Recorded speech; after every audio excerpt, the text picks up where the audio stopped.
How's it going, everybody? So today, we're gonna be talking about an interview setup. So I'm gonna be going over 4 tips to give your interview setup that perfect early 2000s kind of look. You know the one. Before we get started, let me tell you about the camera we're gonna be using. So this camera over here is the Rebel T5i. It's an older DSLR camera, and we've got the kit lens on there. It's the 18 to 135. Okay, so let's get into tip number 1, lighting. That's absolutely essential for your interviews that you have lights. But just as important as having the lights is how you set up and work with those lights. And something that I see a lot of professionals doing is using diffusion or softboxes on their lighting. We don't want that. We want the harsh light right on the talent for the look that we're going for. Let me show you. So this has got to go. This is basically a piece of garbage. On, striking, boom. So just like that, without the softbox on there, we're getting these nice harsh shadows, harsh nose shadow right there. But we still have a problem. You probably already noticed there's a light behind me. Okay. There we go, just like that. Got rid of the diffusion, got rid of the backlight, but we're not done yet. Second thing I want to talk to you about is the background. So you may notice there's a lot of space between me and the back wall, a lot of depth. We have me in focus right here, background a little out of focus, right?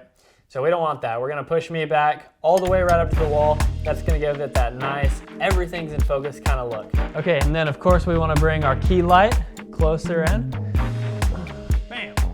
See those beautiful harsh shadows we're getting?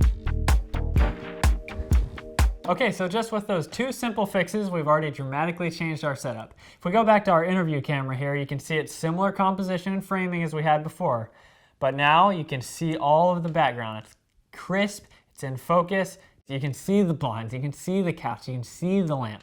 And now we have both of our lights without diffusion, unobstructed in front of me. Nice shadows, one on either side. One on either side. But we're not done yet. Instead of shooting at 24 frames per second, which is standard for cinema, you want to go to 30 or 60 frames per second. That's going to give it more of a broadcast look. The other thing is aperture.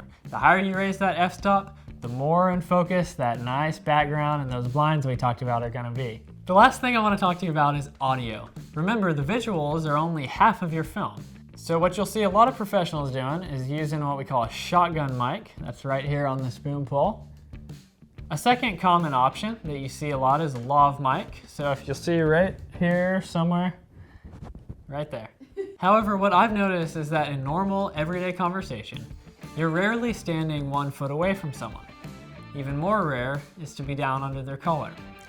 So what I suggest is to ditch the boom, ditch the lav, and just do good old trusty microphone right on top of the camera.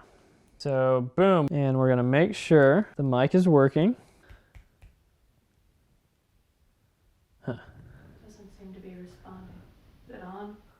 Oh, okay, there we go. So now you're hearing that shotgun right on top of the camera. Good range, should have a good sound with a little bit more background noise than the other 2. And of course, if you want to go one step further, just unplug that, use the in-camera audio. There we go. So you should be hearing the in-camera audio right now. So if I was doing an interview like normal, I'd be looking here to the interviewee, and I'd say yes. No. Correct. No. That's right. You're the interviewee. Looking here to the interviewer, answering their question, having dialogue. Cool. All right, so quick recap. We changed the lights, got those nice harsh shadows. Then we pushed me back against the wall. We changed our settings.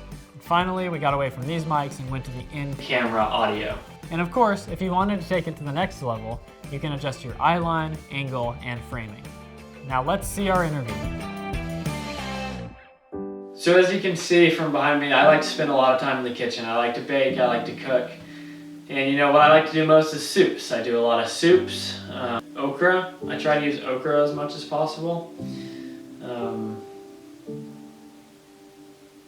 Okay, so hopefully this was helpful. Over these past 3 years of doing video production, I've found that interview setups are one of the most common things that I'm doing. So I think it's really important to get down how to set up a good interview. Hopefully this gave you some ideas on how and maybe how not to set up your interview. If you have any questions or comments, please let me know. Thanks.